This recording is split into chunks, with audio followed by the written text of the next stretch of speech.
క్రీస్తునందు ప్రియులారా, మీకు శుభములు వందనములు తెలియజేస్తున్నాను. అనుదిన ధ్యానమునకు స్వాగతం.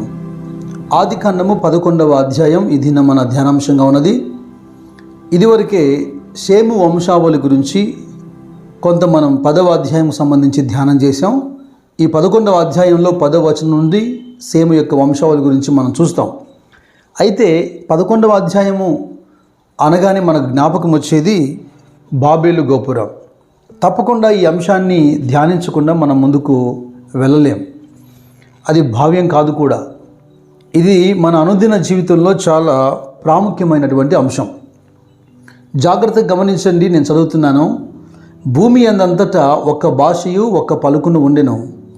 వారు తూర్పున ప్రయాణం అయిపోవచ్చుండగా సీనారు దేశమందొక మైదానం వారి కనబడెను. అక్కడ వారు నివసించి, మనం ఇటుకలు చేసి బాగుగా కాల్చుదము రండని ఒకరితో ఒకడు మాట్లాడుకొనిరి. రాళ్లకు ప్రతిగా ఇటుకలను, అడుసునకు ప్రతిగా మట్టికిలను వారికి ఉండెను.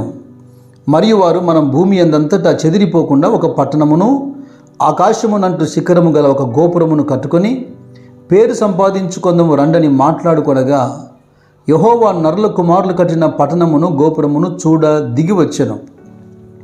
అప్పుడు యెహోవా, ఇదిగో జనం ఒకటే, వారందరికీ భాష ఒకటే, వారి పని ఆరంభించి ఉన్నారు. ఇక మీదట వారు చేయదలుచు ఏ పనైనాను చేయకుండా వారికి ఆటంకమేమీ ఉండదు గనక మనం దిగిపోయి వారిలో ఒకని మాట ఒకరికి తెలియకుండా అక్కడ వారి భాషను తారుమారు చేయదము రండని అనుకునేను. అలాగూ యెహోవా అక్కడ నుండి భూమి అందంతటా వారిని చెదరగొట్టిన గనక వారు ఆ పట్టణమును కట్టడం మానిరి. దానికి బాబేలు అని పేరు పెట్టిరి. ఎందుకనగా అక్కడ యెహోవా భూజనులందరి భాషను తారుమారు చేశాను. అక్కడ నుండి యెహోవా భూమి అందంతటా వారిని చెదరగొట్టాను. చాలా జాగ్రత్తగా మనం ఇది గమనించాలి. 2వ వచనంలో వారు ప్రయాణం చేస్తున్నారు. తూర్పున ప్రయాణమైపోతూ ఉండగా సీనారు దేశమందు వారికి ఒక మైదానము కనబడింది. ఇక్కడ మైదానం కనబడగానే వారిలో కొన్ని తలంపులు, కొన్ని ఆలోచనలు మొదలవుతున్నాయి. ఈ మైదానమే వారిని ప్రేరేపించింది. ఇంకొక ప్రదేశానికి మనం వెళ్ళాల్సిన అవసరం లేదు, ఇది చాలా విశాలమైన మైదానం గనక మనము ఇక్కడ చరిత్రలో మిగిలిపోయే కార్యం ఏదైనా ఒకటి చేయాలి. ఆకాశాన్ని అంటే అంత గోపురం ఒకటి మనం కట్టాలి. మనము పేరు ప్రఖ్యాతులు సంపాదించాలి. దేవుడు ఈ సృష్టి యావత్తుని కలుగజేసినప్పుడు సమస్తాన్ని లోపరుచుకోమన్నాడు, ఏలమన్నాడు, పరిపాలించమన్నాడు, వృద్ధి పొందమన్నాడు.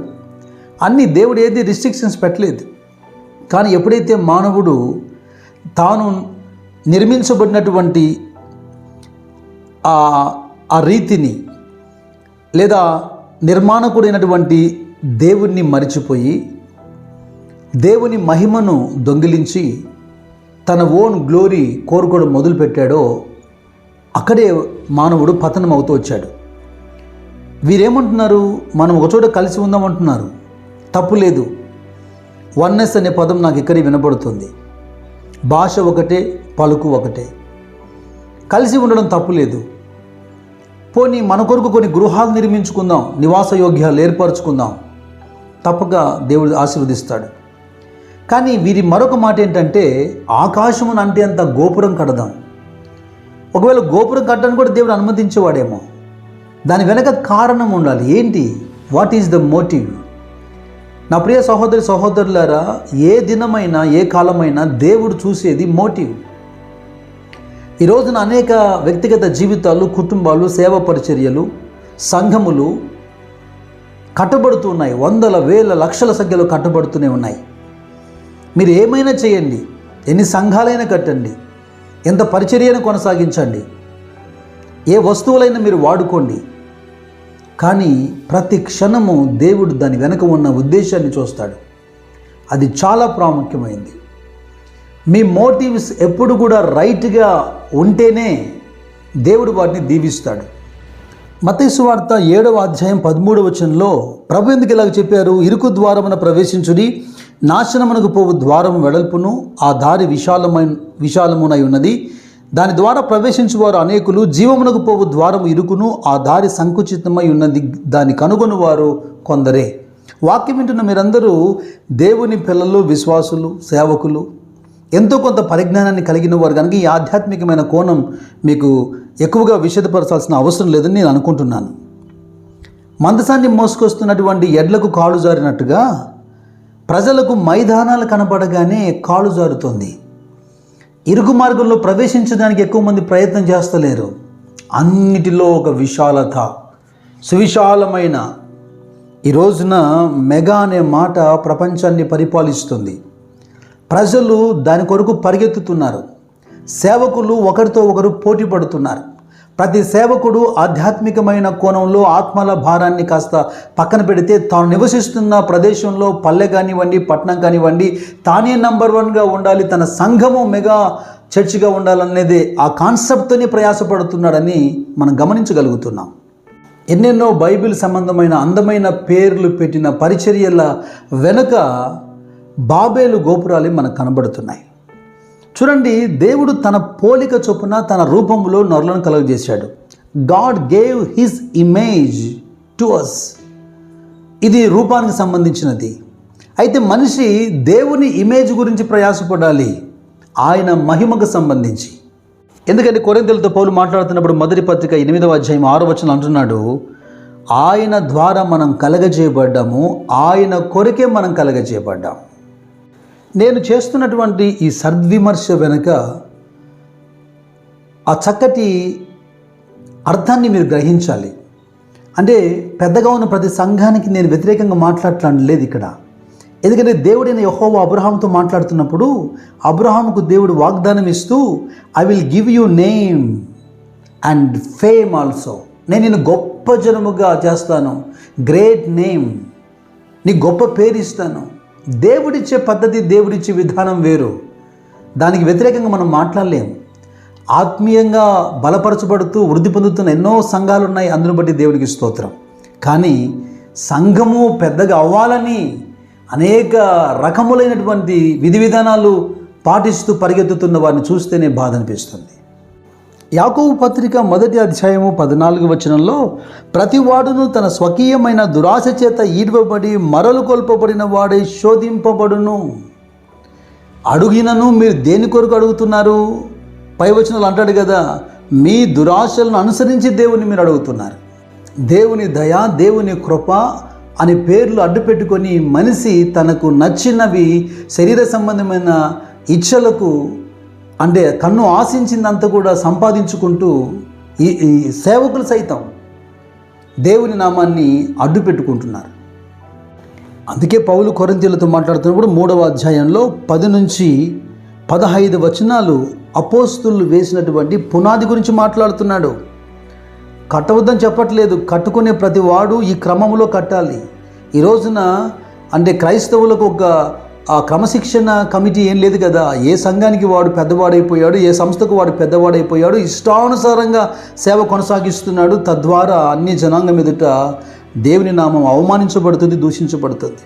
పౌలు అంటున్నాడు, మేము మాకిచ్చిన కృపను బట్టి పునాది వేశాం, ఇంకొకటి పునాది వేయవలసిన అవసరం లేదు. కానీ కట్టుకునే ప్రతివాడు ఈ పునాది మీదనే కట్టాలి. కడుతున్నప్పుడు చాలా జాగ్రత్తగా పరీక్ష చేయాలి. ఎందుకంటే ఒక రోజు నాది అగ్ని పరీక్షిస్తుంది. నిలిస్తే బహుమానం పొందుకుంటావు, లేదా ఆ పని కాల్చివేయబడితే నీ మట్టుకు మాత్రమే నువ్వు రక్షణ పొందుతావని.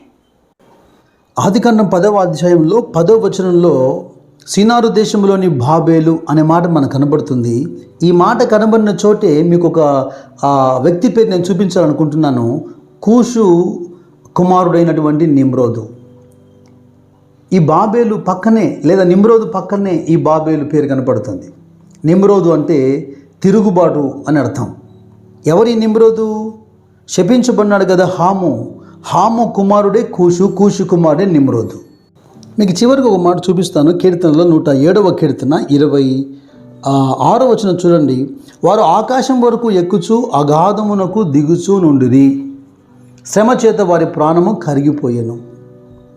ఆకాశము వరకు ఎక్కుతున్నారు మనుషులు, కానీ అలాగే పాతాళానికి దిగిపోతున్నారు. ఈ రోజున ప్రపంచం అంతా పోటీ పడుతుంది. పర్వాలేదు, మీరు చూడండి, ఇప్పుడు దుబాయ్లో ఆకాశాన్ని అంటే అంత ఒక బిల్డింగ్ కట్టారు. వారిని ఏమనట్లేదు, ఎందుకంటే ఒక వ్యాపార సముదాయము లేదా పేరు ప్రఖ్యాతులు సంపాదించుకోవడానికి వారు కట్టుకున్నారు. దాదాపుగా 828-30 మీటర్లు అంటే 2700 పైచిలుకు అడుగుల ఎత్తు. ఇప్పుడు ప్రపంచంలో అది అతి పెద్దదైతే దాన్ని బీట్ చేస్తూ మరొక దేశం 1000 మీటర్లతో ఒక బిల్డింగ్ అనౌన్స్ చేశారు. ఇప్పుడు వారికి అది అవసరమనా? భూమిలో ఎక్కడ స్థలం లేదా? వెడల్పుగా కట్టుకోవచ్చు కదా. కానీ పేరు సంపాదించుకునేందుకు ఇలాంటి ప్రయత్నాలు చేస్తాయి దేశాలు. అది ఓకే లోకమందు. మరి ఆధ్యాత్మిక లోకములో సత్యం ఎరిగి ఇతరులు బోధిస్తున్నటువంటి సేవకులైన విశ్వాసులైన సంఘాలైనా ఈ బాబేలు యొక్క ఆలోచన, బాబేలు యొక్క అనుభవం దేనికి? మనం అటు మైదానాల వైపు చూడడము మానుకోవాలి, ఇటు గోపురాల వైపు చూడడము మానుకోవాలి. కొంతమంది అయ్యగారులలో సెల్ఫ్ గ్లోరీ చాలా పెరుగుతుంది, జాగ్రత్త. ప్రజలు అమాయకులు, వాళ్ళ ప్రేమ కూడా గొప్పదే, కానీ నిలవరించాలి. నీకు జ్ఞానం ఉంది కదా, నిలవరించాలి. మనం పూజలకు అర్హులం కాదు, ఆరాధనలకు యోగ్యులం కాదు. అపోస్తలుల కార్యం 14వ అధ్యాయంలో 15వ వచనంలో, అయలారా మీరెందుకు ఇలాగ చేయుచున్నారు? మేము కూడా మీ స్వభావం వంటి స్వభావం గల నరులమే. మీరు ఈ వ్యర్థమైన వాటిని విడిచిపెట్టి ఆకాశమును, భూమిని, సముద్రమును, వాటిలో ఉండు సమస్తమును సృజించిన జీవం గల దేవుని వైపు తిరగవలనని మీకు సువార్త ప్రకటిస్తున్నాం.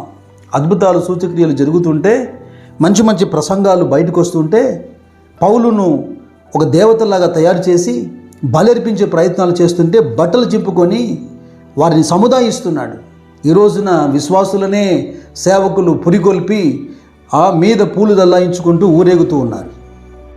నీ వ్యక్తిగత జీవితం అనే దేవుని ఇల్లైనా, చేస్తున్న సేవా మందిరం అనే దేవుని ఇల్లైనా ఎవరు కట్టేది?